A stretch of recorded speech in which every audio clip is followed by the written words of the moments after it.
बिस्मिल्लाहिर्रहमानिर्रहीम। अस्सलाम वालेकुम क्लास 9। आज हम देखेंगे अपना लेक्चर नंबर 1 जिसमें हम पढ़ेंगे ब्रांचेस ऑफ बायोलॉजी को। तो सबसे पहले हमारे पास है डेफिनेशन बायोलॉजी की। Biology is the science of life. ज़िंदगी की जो साइंस है उसको हम क्या कहते हैं? बायोलॉजी कहते हैं। Biology comes from two Greek words. Biology हमारे पास दो यूनानी अल्फाज से अखज़ किया गया है। जो बायोलॉजी वर्ड है ये दो यूनानी अल्फाज से अखज़ किया गया है। वो दो यूनानी अल्फाज कौन से हैं? एक है बायोस, बायोस का मतलब है life. Second one is logos, logos का मतलब है study. So the study of life और the science of life is called as biology. जिंदगी की स्टडी को या जिंदगी की साइंस को हम क्या कहते हैं? बायोलॉजी कहते हैं। It explore structures, functions and interactions of living organism. Explore का मतलब है ये बयान करती है, एक्सप्लेन करती है, इसके बारे में बताती है। किस बारे में? स्ट्रक्चर, जानदारों की साख्त क्या है। फंक्शन, वो वर्क किस तरह से करते हैं, काम किस तरह से करते हैं।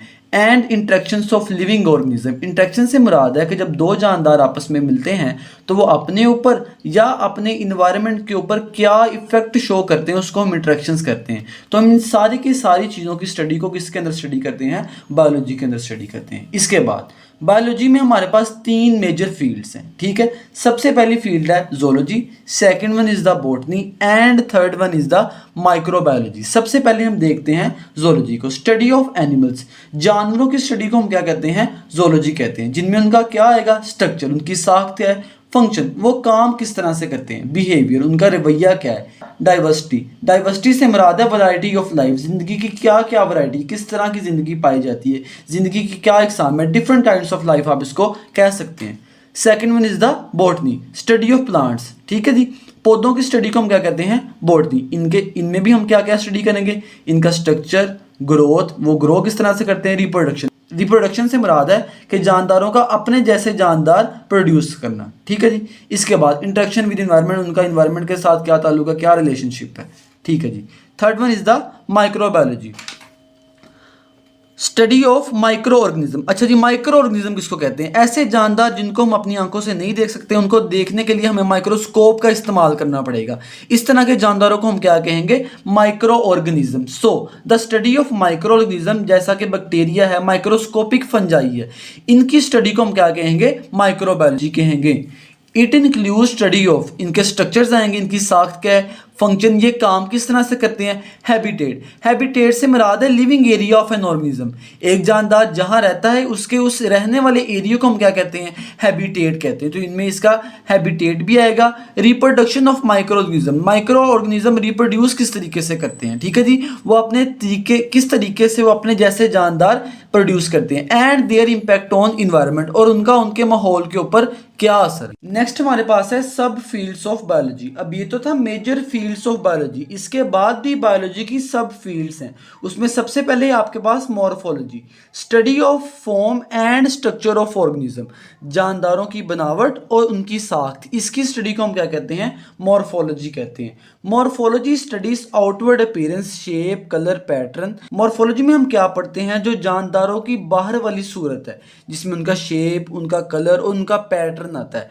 As well as internal structure like organ, और उनके जो अंदर चीज़ें प्रेजेंट है, जिस तरह से इंसानों के अंदर ऑर्गन्स प्रेजेंट होते हैं, ठीक है, इस तरह की स्टडी को, और जो बाहर से वो किस तरह के दिखते हैं, उनकी शेप क्या है, कलर क्या है, पैटर्न, इसकी स्टडी को हम क्या कहते हैं? मॉर्फोलॉजी।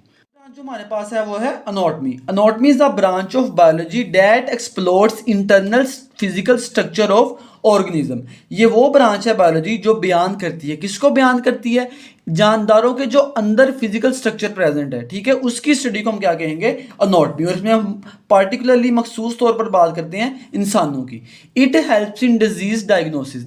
देखें, डिजीज डायग्नोसिस कहते हैं कि हमारे पास बीमारी की तशखीस करना, ठीक है। जिस तरह आप लोग अभी माशाल्लाह 9th-10th पढ़ेंगे, इसके बाद फर्स्ट ईयर सेकंड ईयर पढ़ेंगे और आप में से कुछ बच्चे डॉक्टर बनेंगे, तो वो डिजीज़ डायग्नोस के बारे में बात करेंगे। आपके पास कोई पेशेंट आएगा तो आप ये तशखीस करेंगे कि उसको बीमारी क्या है। इसके बाद मेडिकल डिवाइस डेवलपमेंट, जो हमारे पास मेडिकल फील्ड में चीज़ें इस्तेमाल होती हैं, डिजिटल चीज़ें उनकी डेवलपमेंट के लिए, इम्प्रूविंग क्वालिटी ऑफ लाइफ, ज़िंदगी के मेयार को बेहतर बनाने के लिए, ठीक है।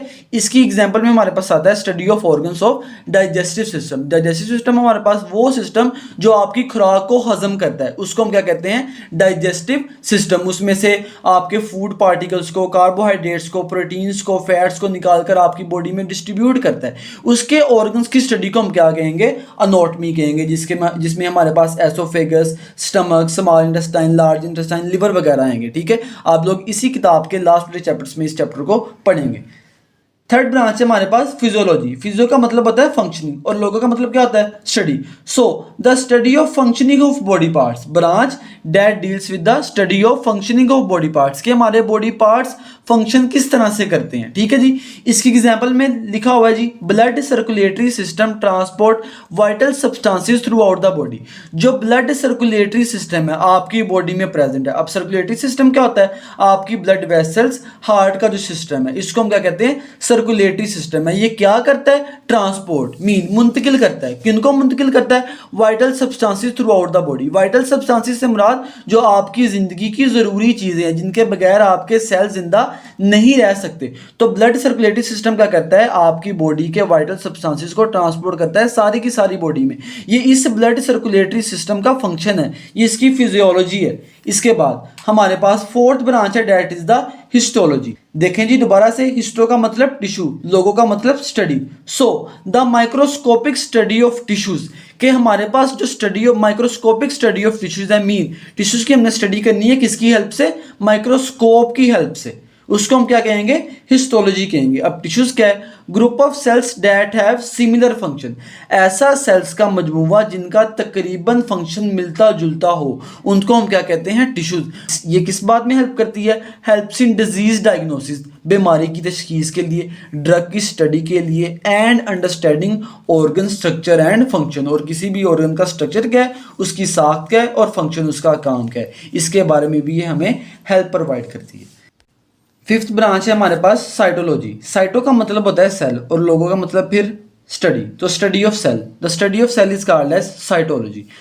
अब सेल्स क्या हैं, these are the building blocks of life, आपकी ज़िंदगी के या हमारी ज़िंदगी के जो सबसे बुनियादी अहम रुकन है, बिल्डिंग ब्लॉक्स है, उसको हम क्या कहते हैं, साइटोलॉजी। जिस तरह से मैं आपको कहूँ कि आपके पास एक बिल्डिंग है, ठीक है, तो उसके जो बिल्डिंग ब्लॉक्स होंगे वो क्या होंगी, उसकी ईंटें होंगी, ठीक है, उसमें जो बिल्डिंग का सामान इस्तेमाल हो रहा है वो वाली चीज़ें होंगी। सो द बिल्डिंग ब्लॉक्स, जो लाइफ के बिल्डिंग ब्लॉक्स है वो क्या हैं, सेल्स हैं। वो क्या हैं, सेल। साइटोलॉजिस्ट वो साइंसदान जो सेल के बारे में स्टडी करते हैं, सेल के स्ट्रक्चर के, उसके फंक्शन के बारे में स्टडी करते हैं, उनको हम साइटोलॉजिस्ट कहते हैं। साइटोलॉजिस्ट वो साइंसदान जो क्या स्टडी करते हैं, स्ट्रक्चर, सेल की साख्त क्या है, एंड फंक्शन, वो काम किस तरह से करते हैं, उसको हम क्या कहते हैं, साइटोलॉजिस्ट कहते हैं। They also study mechanism of cell division, वो ये भी स्टडी करते हैं कि सेल किस तरह से डिवाइड करता है, उसका मैकेनिज्म क्या है, ठीक है। इसके बाद हमारे पास जो अगली ब्रांच है वो है molecular biology. Molecular biology deals with the study of biological molecules like carbohydrate, protein, lipids and nucleic acid. जो मॉलिक्यूलर बायोलॉजी है ये बायोलॉजिकल मॉलिक्यूल के साथ डील करती है। बायोलॉजिकल मॉलिक्यूल्स मीन वो मॉलिक्यूल्स जो जानदारों में पाए जाएंगे। जिस तरह से आपके पास कार्बोहाइड्रेट हैं, ठीक है, जितने भी आप ग्रेन्स हैं, ये रोटियाँ हैं, सारे के सारे कार्बोहाइड्रेट्स हैं। प्रोटीन्स, जितना भी आपके पास जो फिश है, ये मीट है, ठीक है, ये चिकन है, ये सारा का सारा प्रोटीन है। लिपिड मीन जो सारा का सारा फैटी फूड है, ठीक है, ऑयल वगैरह है, ये सारे का सारा लिपिड है। इसके बाद न्यूक्लिक एसिड। अब न्यूक्लिक एसिड क्या है, ये आपके पास कुछ खास मॉलिक्यूल्स प्रेजेंट होते हैं सेल के अंदर, ठीक है। न्यूक्लिक एसिड दो किस्म का होता है, एक डीएनए और एक आरएनए। डीएनए को हम पढ़ते हैं डीऑक्सी राइबो न्यूक्लिक एसिड और आरएनए को हम पढ़ते हैं राइबो न्यूक्लिक एसिड, ठीक है।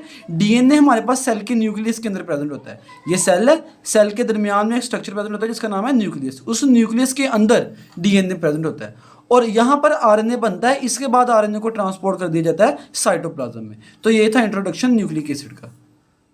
Molecular biologists also study fundamental life processes, develop drugs and create genetically modified organism। जो आपके पास molecular biologist हैं, ये लाइफ के फंडामेंटल प्रोसेसेस को, मीन जो ज़रूरी प्रोसेसेस हैं उनको भी स्टडी करते हैं, ड्रग्स को भी डेवलप करते हैं और जेनेटिकली मॉडिफाइड जानदार को भी बनाते हैं। अब ये जेनेटिकली मॉडिफाइड जानदार से क्या मुराद है, ऐसा जानदार जिसका हमने डीएनए मॉडिफाई कर दिया हो, उसमें कुछ पार्ट डीएनए का ऐड कर दिया हो या उसमें से उसका ही कुछ डीएनए का पार्ट रिमूव कर दिया हो, उसको हम कहते हैं genetically modified organism. For example ये मेरे पास एक बैक्टीरियल मेल सेल है, ठीक है, ये इसका डीएनए।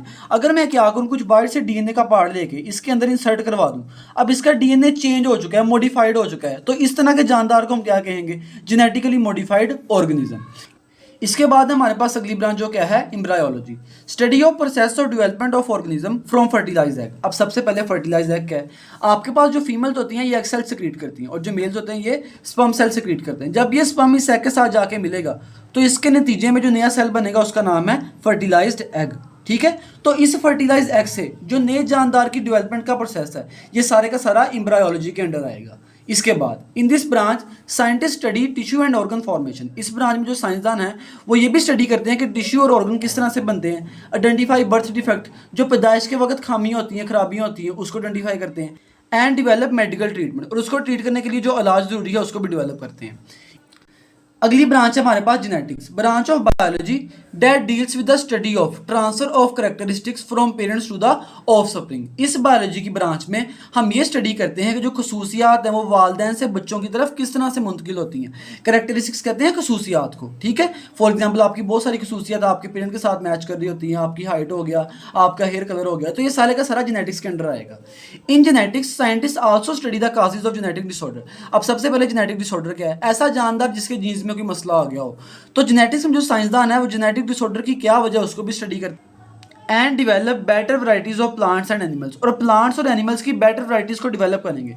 इससे मुराद ये है कि वो प्लांट्स की उन वैरायटीज को ज़्यादा डेवलप करेंगे जिनके ऊपर डिजीज कम अटैक करती है, जो आपको ज़्यादा क्रॉप उगा के देती हैं। एनिमल की एग्जाम्पल में आप चिकन ले सकते हो, वो चिकन को ज़्यादा डेवलप करेंगे जो सस्ता है और जल्दी तैयार हो जाता है। तो ये था हमारा आज का लेक्चर, उम्मीद करता हूँ आप लोगों को समझ आई होगी। मिलते हैं अपने अगले लेक्चर में, अल्लाह हाफिज़।